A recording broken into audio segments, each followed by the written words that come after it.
Assalamualaikum warahmatullahi wabarakatuh. Alhamdulillahirabbil alamin. Wassalatu wassalamu ala asrofil anbiya'i wal mursalin wa ala alihi washabihi ajmain, amma ba'd. Pertama-tama, marilah kita panjatkan puja dan puji syukur kehadirat Allah Subhanahu wa Ta'ala, yang mana atas karunia dan rahmatnya lah kita semua dapat berkumpul di tempat yang insya Allah penuh berkah ini dalam keadaan sehat walafiat. Selawat serta salam kita curahkan kepada Nabi kita, yaitu Nabi Muhammad SAW, yang kita tunggu-tunggu syafaatnya di yaumul qiyamah. Saya di sini mau menyampaikan materi tentang Pancasila dalam pandangan Islam. Dalam sejarahnya, nilai-nilai Islam sangat erat merasuk dalam rumusan Pancasila. Ideologi negara ini pun tak terlepas dari nilai-nilai ketuhanan. Pancasila pada hakikatnya memiliki multifungsi dan kedudukan bagi Negara Kesatuan Republik Indonesia, yaitu sebagai jiwa bangsa Indonesia, kepribadian bangsa Indonesia, dasar-dasar Indonesia, pandangan hidup bangsa Indonesia, sumber dari segala sumber hukum bagi negara Republik Indonesia. Pancasila seringkali dipertentangkan dengan agama, padahal tidak harus demikian. Bagaimana Pancasila dalam perspektif Islam? Dalam pandangan Islam pula, Pancasila dapat dilihat dari dua pandangan, yaitu secara objektif dan subjektif. Secara objektif yaitu sebagai dasar negara, maka sila-sila dari Pancasila harus dijadikan dasar, sumber dan jiwa seluruh peraturan perundang-undangan dan penyelenggaraan negara. Sedangkan secara subjektif yaitu sebagai jiwa dan kepribadian bangsa, falsafah hidup bangsa dan negara. Maka sila-sila dari Pancasila harus diamalkan dalam kehidupan sehari-hari. Kita sangat menyadari bahwa Pancasila merupakan pedoman hidup bangsa Indonesia. Sementara itu, Islam merupakan pedoman hidup manusia di atas bumi untuk kehidupan di dunia dan di akhirat. Dengan begitu, dalam konteks ini Pancasila merupakan bagian dari Islam. Islam diyakini sebagai pedoman hidup paripurna bagi setiap muslim, baik sebagai pribadi, warga negara, maupun khalifah di atas bumi. Maka selanjutnya perlu menerapkan beberapa nilai Islam yang bisa menjadi rujukan bagi setiap sila dari Pancasila. Bagaimana setiap nilai-nilai Islam ini dengan sila-sila dari Pancasila, dan bagaimanakah Pancasila jika dilihat dari sudut pandang agama Islam?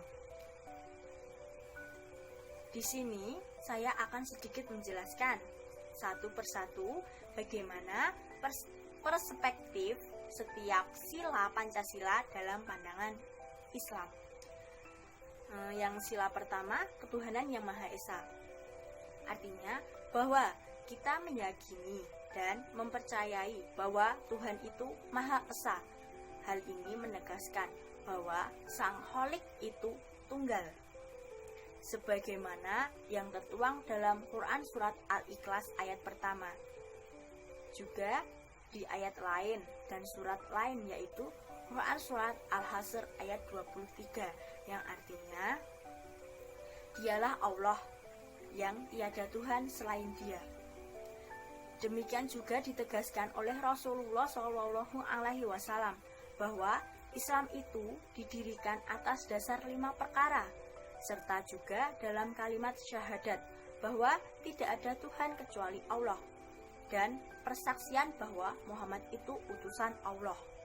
Semuanya menegaskan bahwa mentauhidkan Allah itu mutlak bagi setiap warga negara Indonesia. Kitab Al-Quran ini tidak ada keraguan padanya, petunjuk bagi mereka yang bertakwa, yaitu mereka yang beriman kepada yang gaib, yang mendirikan sholat, dan menafkahkan sebagian rizki yang kami anugerahkan kepada mereka, dan mereka yang beriman kepada kitab Al-Quran yang telah diturunkan kepadamu dan kitab-kitab yang diturunkan sebelummu, serta mereka yakin akan adanya kehidupan akhirat. Mereka itulah yang tetap mendapat petunjuk dari Tuhannya, dan merekalah orang-orang yang beruntung. Quran Surat Al-Baqarah ayat 1-5. Lalu sila yang kedua, kemanusiaan yang adil dan beradab. Kita harus menjunjung tinggi nilai-nilai keadilan dan keberadaban dalam pergaulan antar manusia. Tidak ada yang saling menzalimi.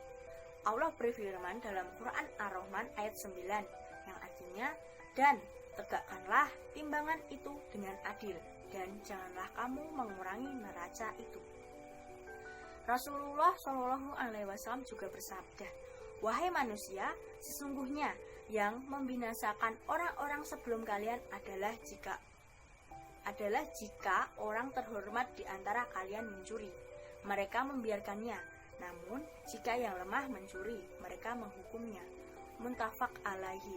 Keadilan mutlak harus ditegakkan, tidak boleh pandang bulu. Allah juga berfirman dalam Quran Surat Al-Qalam ayat 4 yang artinya, sesungguhnya engkau Muhammad berada di atas budi pekerti yang agung. Sedangkan Rasulullah SAW bersabda yang artinya, bahwasannya aku Muhammad diutus menjadi Rasul, tak lain adalah untuk menyempurnakan akhlak mulia. Hadis riwayat Bukhari. Hal ini semakin menegaskan bahwa adab dan akhlak sangatlah penting dalam kehidupan sehari-hari bagi setiap warga Indonesia. Jika kita benar-benar taat beragama, insya Allah otomatis bisa berbuat adil dan akhlaknya baik antar sesama. Pancasila merupakan ideologi yang tidak bertentangan dengan ajaran Islam. Manusia juga tidak pantas untuk berburuk sangka pada makhluk lain, apalagi menjelek-jelekan mereka. Kita juga tidak boleh saling memata-matai dan mencurigai kepada orang lain. Berlaku adil juga merupakan perintah Allah. Sangatlah berdosa jika kita melakukan sumpah palsu, bermain kata, dan juga berbohong. Bahkan Rasulullah pun juga tidak segan untuk memotong tangan putrinya sendiri jika bersalah. Maka dalam hal ini dapat kita ketahui bahwa dalam Islam berbuat adil, kemanusiaan, kebersamaan terhadap sesama sangatlah penting kita terapkan dalam kehidupan sehari-hari. Lalu sila yang ketiga yaitu persatuan Indonesia. Kita harus menjunjung tinggi nilai persatuan dan kesatuan. Walau kita beragam, suku, agama, bahasa, dan ras, tetapi kita satu, yaitu Indonesia. Allah berfirman dalam Quran Surat Ali Imran ayat 103 yang artinya, dan berpeganglah kamu semua kepada tali agama Allah dan janganlah kamu bercerai-berai. Yang diperkuat dengan sabda Rasulullah, al-jamaah adalah rahmat dan perpecahan adalah azab. Hadis riwayat Ahmad. Dan ada pula dalil serta hadis mengenai betapa pentingnya menjaga persatuan Indonesia ini, yaitu, dan berpeganglah kamu semuanya kepada tali agama, Al-Quran dan Sunnah Rasul Allah, dan janganlah kamu bercerai-berai. Ali Imran ayat 103. Dan taatlah kepada Allah dan Rasulnya, dan janganlah kamu berbantah-bantah yang menyebabkan kamu menjadi gagal dan hilang kekuatannya. Quran Surat Al-Anfal ayat 46. Bukankah golongan kita orang yang menyerukan kepada kesukuan, dan bukan pula dari golongan kita orang yang mati karena membela kesukuan. Hadis riwayat Abu Daud. Kedua rujukan menegaskan betapa pentingnya persatuan Indonesia dan nasionalisme, sehingga pada tahun 1919 keluarlah jargon Hubbul Waton Minal Iman yang artinya mencintai negara sebagian dari iman. Kiai Haji Awahab Hasbullah. Semangat persatuan bukanlah hasil konversi rakyat Indonesia, melainkan disemangati oleh nilai-nilai agama yang memandang akan pentingnya jamaah dan persatuan. Untuk menjaga keberlangsungan Indonesia, common vision harus lebih diutamakan, bukan pribadi, kelompok, golongan. Dengan begitu, NKRI akan terus terjaga, bersatu kita teguh, bercerai kita jatuh. Lalu sila yang keempat yaitu kerakyatan yang dipimpin oleh hikmah kebijaksanaan dalam permusyawaratan perwakilan. Kita seharusnya menjunjung tinggi musyawarah dalam menegakkan politik nasional. Hal ini sejalan dengan Islam yang tertuang dalam Quran Surat An-Nahl ayat 125 yang artinya, serulah manusia kepada jalan Tuhanmu dengan hikmah dan pelajaran yang baik, dan bantahlah mereka dengan cara yang baik. Demikian juga dalam Quran Surat Ali Imran ayat 159 yang artinya, dan bermusyawarahlah dengan mereka dalam urusan itu. Kemudian apabila kamu telah membulatkan tekad, maka bertawakallah kepada Allah. Sesungguhnya Allah menyukai orang-orang yang bertawakal kepadanya. Ada pula hadis dari Rasulullah tentang sila keempat ini, yaitu telah bersabda Rasulullah kepada Abu Bakar dan Umar, apabila kalian berdua sepakat dalam musyawarah, maka aku tidak akan menyalahi kamu berdua. Hadis riwayat Imam Ahmad. Begitulah ayat Al-Quran dan hadis Rasulullah, bahwa kita dalam berpolitik sangat diperlukan pikiran dan sikap yang bijak, dengan melibatkan hati nurani dan martabat. Demikian pula dalam urusan perbuatan keputusan, hendaknya lebih diutamakan dengan cara bermusyawarah dan mufakat. Jika upaya ini gagal, barulah dilakukan dengan voting. Inilah yang menjadi persoalan dewasa ini. Bahkan ada kesan bahwa pilihan langsung merupakan praktek demokrasi yang kurang sejalan dengan rambu-rambu Pancasila. Maka dalam hal ini, sila keempat dalam pandangan perspektif Islam sangatlah penting, karena Allah dan juga Rasul menyuruh dan mengajarkan kepada kita untuk mengetahui betapa pentingnya bermusyawarah dalam mencapai suatu kesepakatan. Karena dalam Islam juga mementingkan masalah musyawarah dan kebersamaan agar tercipta suatu keadilan dan tidak menimbulkan pro serta kontra bagi mereka semua. Lalu yang sila yang terakhir, yaitu yang kelima, yaitu keadilan sosial bagi seluruh rakyat Indonesia. Kita bertanggung jawab untuk bersama-sama menegakkan keadilan dalam kehidupan sosial dan tidak ada diskriminasi.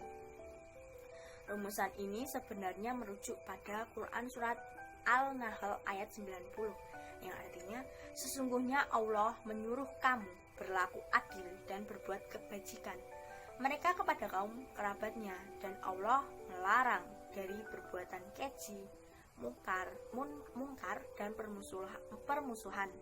Dia memberi pengajaran kepadamu agar kamu dapat mengambil pelajaran. Hal ini dikuatkan dengan sabda Rasulullah, carilah keriduanku dengan berbuat baik kepada orang-orang lemah kalian, karena kalian diberi rezeki dan ditolong disebabkan orang-orang lemah kalian. Disahihkan Al-Imam Al-Albani dalam As-Sahihah nomor 779. Betapa anjuran untuk berbuat adil dan kebajikan untuk seluruh rakyat Indonesia tanpa ada diskriminasi. Pembangunan ekonomi yang seharusnya diperkuatkan adalah ekonomi kerakyatan, ekonomi syariah. Dalam hal ini dapat kita ketahui bahwa keadilan bagi seluruh umat, bagi seluruh manusia sangatlah penting.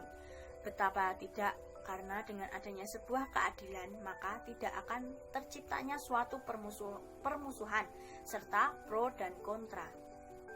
Islam mengajarkan kepada kita untuk saling berbuat adil. Kita juga diperintahkan pula untuk berbuat kebaikan serta dilarang untuk berbuat dalam hal kemaksiatan.